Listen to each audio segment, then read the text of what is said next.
I was frozen, just staring as my girl, Lily, was bawling her eyes out. Her BLM shirt was ripped after that HOA lady, Mrs. Whitaker, smacked her with a clipboard. Never in a million years did I think our quiet little suburb would turn into a battle zone. How the heck was I supposed to know that sticking up for Lily against Mrs. Whitaker would kick off some kind of crazy neighborhood conspiracy? Even my husband, Darius, being the police commissioner, couldn't protect us from it.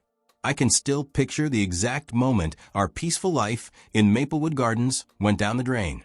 My daughter Lily busted through the front door, tears streaming down her face, holding her arm where the sleeve of her t-shirt, the one with the BLM message, was all ripped up. "Mom," she yelled, running straight into my arms. I dropped the dinner plates I was setting on the table, barely even heard them crash, and rushed to her. "Honey, what happened? Who did this to you?" I asked, my heart pounding in my chest as I checked her arm. There was a red mark starting to show up right above her elbow. Lily could barely get a breath between her sobs. Mrs. Whitaker from the HOA stopped me at the playground. She said I was breaking the rules wearing this shirt. When I tried to walk away, she grabbed my arm and whacked me with her clipboard. I couldn't believe my ears. Lily was only 14, straight-A student, never been in trouble. The shirt was a birthday present from her uncle, my brother, who's a civil rights lawyer back in the city. She said kids aren't allowed to spread propaganda in the park, Lily went on, her voice all shaky. She took pictures of me and said they're going to send us a formal warning. I helped her clean up, and then I called Darius right away. Being the police commissioner for our county, he deals with difficult folks all the time. But this was different. This was about our daughter. She did what? Darius's voice just about blew out the phone. "I'm coming home right now." That night, we all sat with Lily at the kitchen table, dinner getting cold, while she told us every single detail. How Mrs. Whitaker had been watching her like a hawk from the minute she walked into the park. How there were 2 other HOA committee members standing close by, nodding their heads while Mrs. Whitaker was giving her a lecture about community standards and keeping politics out of family spaces. "Did anyone else see this happen?" Darius asked, his cop training kicking in as he started taking notes. Lily nodded.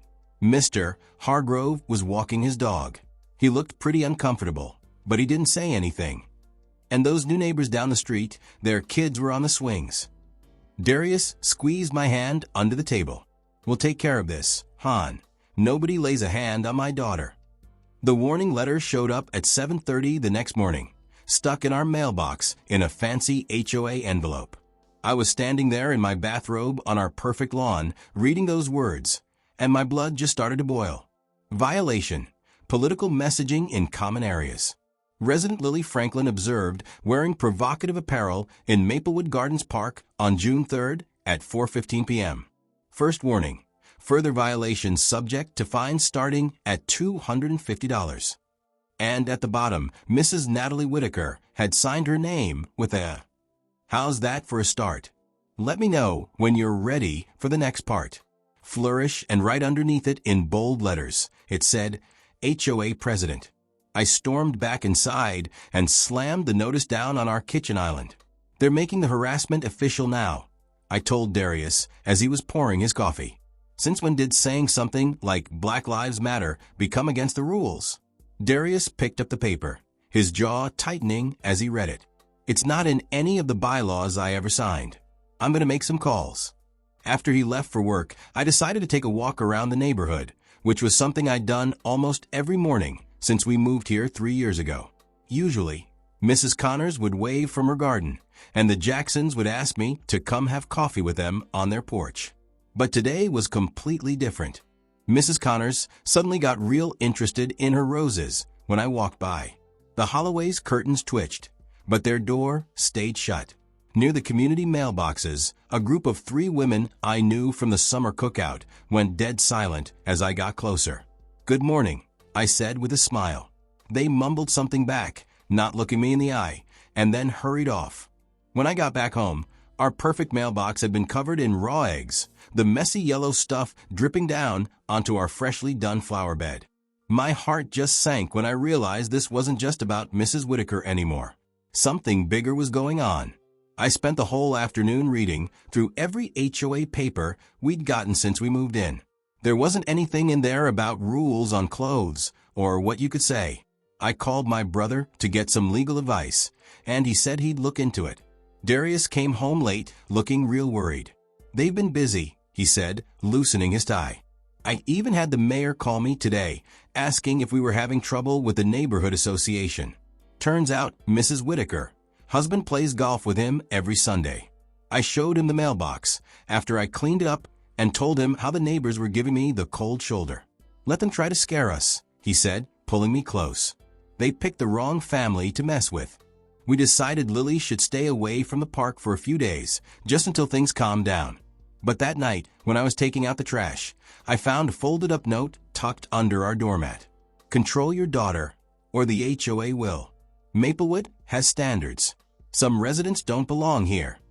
I just stood there on our front porch, frozen, the paper shaking in my hand as it got dark around our once friendly home.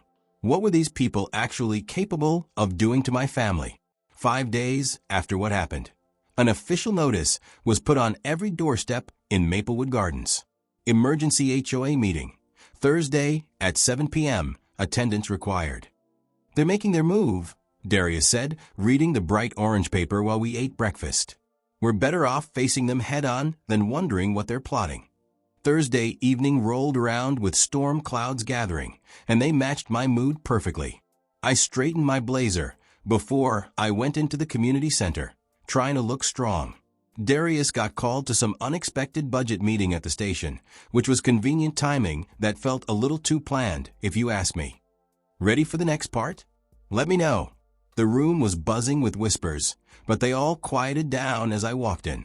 It looked like almost all of the 87 homes in Maplewood Gardens had someone there, leaving just a few empty chairs. I saw one way in the back and headed for it, feeling everyone's eyes on me as I walked. Right at 7 o'clock, Mrs. Whitaker stepped up to the podium. Her gray suit was perfectly pressed, and her pearl necklace was shining under the bright lights. She didn't really smile with her eyes as she called the meeting to order.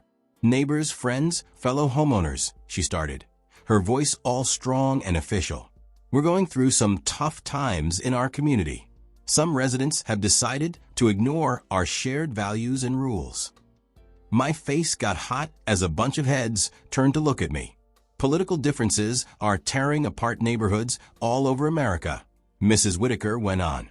"We made Maplewood Gardens to be a safe place from all that, a place where kids can play without getting dragged into grown-up arguments." A bunch of people mumbled in agreement. "Unfortunately," she said, lowering her voice like it was a big secret, "we have residents who are bringing that division right here into our peaceful streets." I couldn't keep quiet anymore. I stood up, and my chair scraped real loud against the floor. "Are you talking about my 14-year-old daughter wearing a T-shirt that says Black Lives Matter?" The room went silent. "A shirt she was wearing when you physically grabbed her arm and hit her with your clipboard?" I kept going, trying to keep my voice steady even though my heart was racing, because that's not division, that's attacking a kid. Mrs. Whitaker's smile got tighter. "Mrs. Franklin, we all understand you're upset, but your daughter's political statements are causing tension in our community. And your husband's threats to use his position against this association were not okay." "What threats?" I asked. "My husband just asked about the rule you're saying she broke, a rule that nobody can find in any of the HOA papers we signed." Mr. LeBlanc, who lives 3 doors down from us, jumped up. "My kids shouldn't have to see protest messages when they're trying to play. Your family is turning our park into some kind of protest zone." Others started chiming in, talking over each other. "We moved here to get away from all that noise. There are better places to do that stuff. Nobody wants to see that here." I couldn't believe what I was hearing from people who had brought us food when we first moved in. Mrs. Whitaker tapped her microphone. "Order, please. This is exactly the problem we're talking about. The board has made an amendment to our rules to make it clear what's allowed in the common areas." She nodded to Mr. Vance, the HOA secretary, who started handing out papers. My hands were shaking as I read the amendment. No clothing, signs, flags, or other displays containing political, social justice, or controversial messaging allowed in Maplewood Gardens common areas, including parks, walkways, and the community center. The part about what counts as. Ready for the next part? Controversial was written so broadly that they could use it to target almost anything they wanted. This is just plain discrimination, I said, standing up again. You're making up a rule after the fact just to justify harassing my daughter. Mrs. Whitaker talked right over me. We'll be voting on this amendment tonight. According to our rules, it needs a 2/3 majority to pass. I looked around, desperate for someone to be on our side, but I only saw a few uncomfortable looks that didn't meet my eyes. You can't do this, I said. It violates First Amendment rights. Actually, Mrs. Franklin, Mrs. Whitaker replied, calm as could be, private communities have a lot of freedom to set their own rules. Your brother, the lawyer, should be able to explain that to you. I was stunned. How did she know about my brother? Furthermore, she kept going, we've gotten complaints about unauthorized gatherings at your home last weekend. She was talking about my daughter's study group, for teenagers studying for finals over pizza. The noise ordinance, she started, was not violated. I cut her off. Kids studying quietly inside is not a noise violation. Mrs. Whitaker just shrugged. Several neighbors reported excessive noise and parking problems. The board has decided to put in a 3-strike policy for all violations. Your family currently has 2 strikes. A third would mean fines and possibly even getting kicked out. The room started to spin. Kicked out? You can't evict people from homes they own. We can certainly make continuing to live here very difficult, she replied, not even trying to hide her threat, even for families with connections. As the meeting broke up after the amendment passed 59-6, Mrs. Whitaker grabbed my arm at the door, her red nails digging into my skin. Your family has 2 weeks to show you're following all the regulations, she whispered. Even your husband's badge can't stop private property rules. I suggest you start looking for somewhere more suitable for your lifestyle. I pulled away and hurried to my car in the rain, my mind racing. As I turned onto our street, my headlights showed something shocking. Our front yard was covered in trash. Paper cups and fast food wrappers all over the lawn. Someone had spray-painted one word across our garage door in dripping red letters, comply. My hands were shaking. I pulled into the driveway and called Darius. It went straight to voicemail. I tried again, panic starting to set in. When I finally got through, he sounded stressed. I can't talk right now. The chief has me in his office with someone from Internal Affairs. What? Why? I asked, watching the rain wash streaks of red paint down our garage door. Someone filed an ethics complaint saying I threatened to use department resources against private citizens, he said quietly. I've been ordered to stay away from anything involving the HOA or I could get suspended. I sat in my darkened car, watching our defaced home through the rain-streaked windshield. These people had systematically isolated us, targeted our daughter, trashed our property, and now they're going after my husband's job. All in less than a week. Who are we really dealing with? And how far would they go to get rid of us? I found Mrs. Whitaker clipboard on our porch this morning with a sticky note on it. Final warning. Inside was a photo of Lily at school, circled in red marker. My hands were shaking, so bad I dropped it. Nobody threatens my kid. I spent the whole night reading every single word of our HOA rules. Not one line said anything about banning political shirts or messages. Not one. Their so-called rule was made up just for us. I printed everything out, highlighting the parts that proved they were lying. We need help, I told Darius, showing him the threatening photo of our daughter. His face turned hard as stone.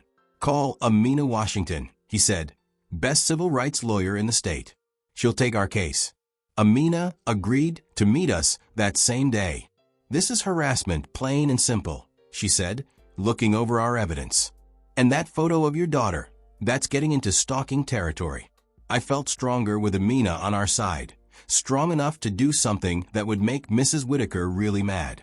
I ordered matching BLM shirts for our whole family, even one for our dog, Rocky. Sunday afternoon, we all walked through the neighborhood park wearing our shirts. Lily smiled for the first time in days, holding her dad's hand. I noticed Mrs. Whitaker and her HOA friends following us, taking pictures, writing in their little notebooks. One neighbor, Mr. Carver, quickly turned away when I waved. "They're building case against us," Darius whispered, "but so are we." I snapped photos of them following us, evidence for Amina.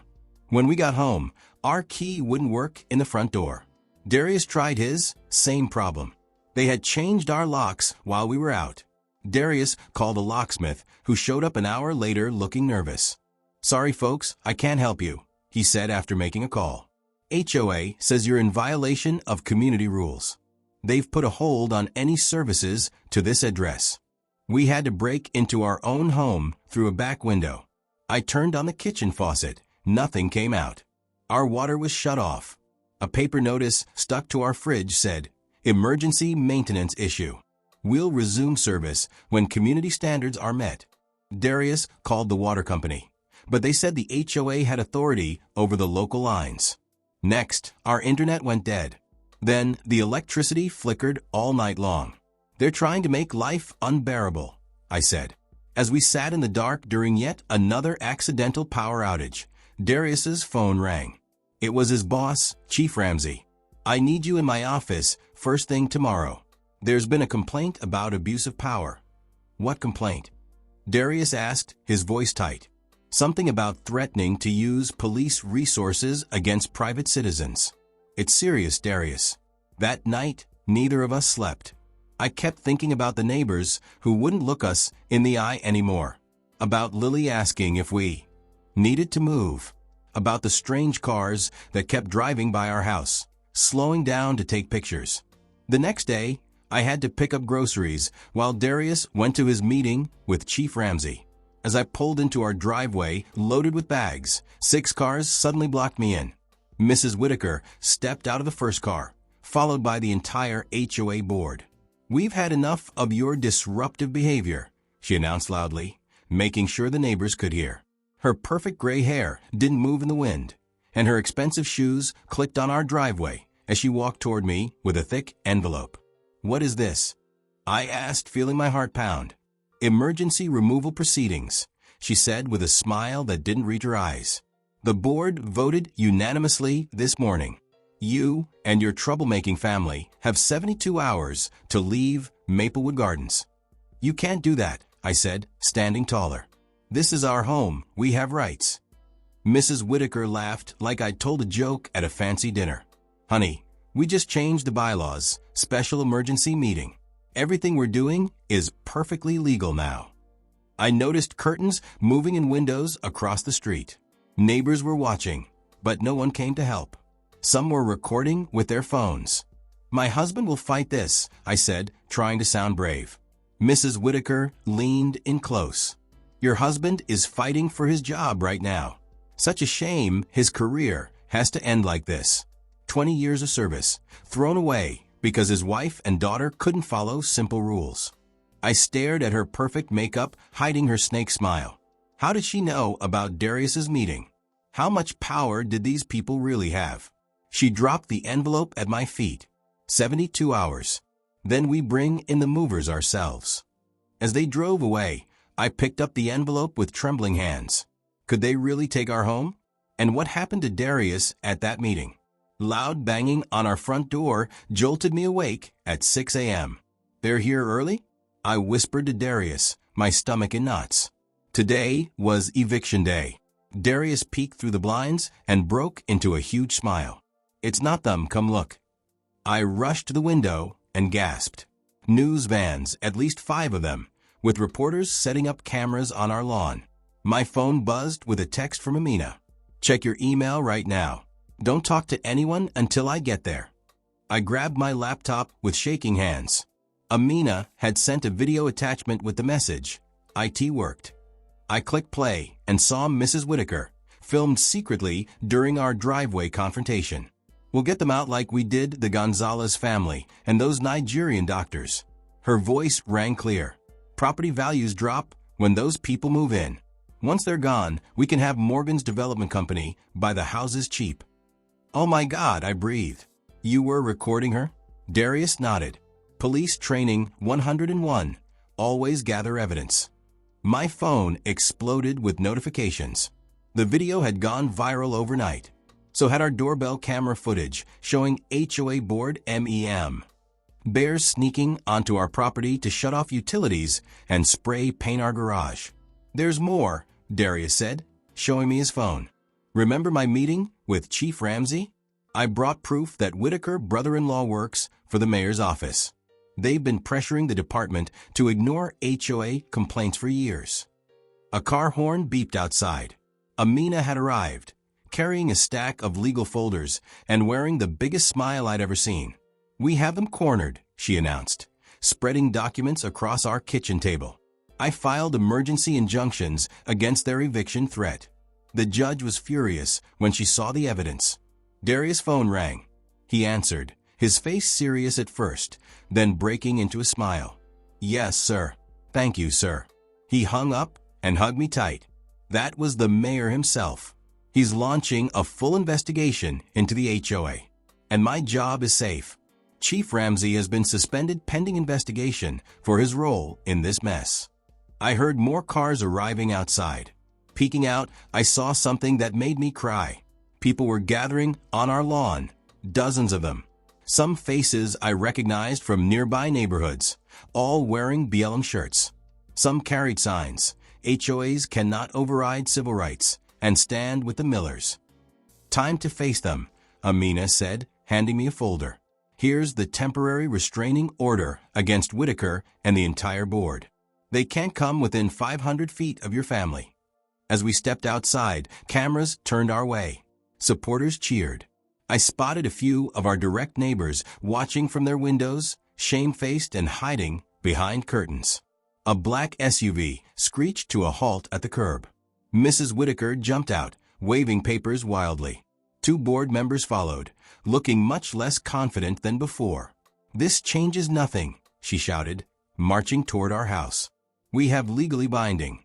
She froze when she saw the cameras, the crowd, the reporters rushing toward her with microphones extended. Darius stepped forward, standing tall in his full police uniform. Natalie Whitaker, he announced clearly.